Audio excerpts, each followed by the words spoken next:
Oh, it's a lovely catch. Really good catch from Chetan Zakaria. আর IPL খেলতে আসবে না অস্ট্রেলিয়া সাউথ আফ্রিকার খেলোয়াড়রা। বাংলাদেশিদের নিয়ে একাদশ সাজানোর ঘোষণা দলগুলোর।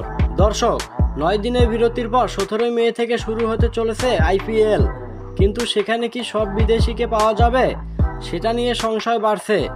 অস্ট্রেলিয়ার পর এবার বেঁকে বসলো দক্ষিণ আফ্রিকাও। প্রোটিয়াদের কোচ পরিষ্কার দিনক্ষণ বেঁধে দিলেন, কবের মধ্যে সে দেশের প্লেয়ারদের আইপিএল ফিরতে হবে। আইপিএল শেষ হলেই বিশ্ব টেস্ট চ্যাম্পিয়নশিপ ফাইনাল 11 জুন থেকে মুখোমুখি হবে অস্ট্রেলিয়া ও দক্ষিণ আফ্রিকা। আইপিএলের ফাইনাল 3 জুন, অর্থাৎ ফাইনালে খেললে কোনো দক্ষিণ আফ্রিকার প্লেয়ার মাত্র 7 দিন সময় পাবেন টেস্ট চ্যাম্পিয়নশিপ ফাইনালের জন্য। ইতিমধ্যে ফাইনালের দলও ঘোষণা করে দিয়েছে তারা। এমন অবস্থায় বেশ বিপদে পড়েছে আইপিএল ফ্র্যাঞ্চাইজিগুলো। তাই তো বেশ কিছু ফ্র্যাঞ্চাইজি বাংলাদেশি খেলোয়াড়দের নিয়ে পরবর্তী ম্যাচ খেলার পরিকল্পনা সাজিয়েছে বলে জানা যায়।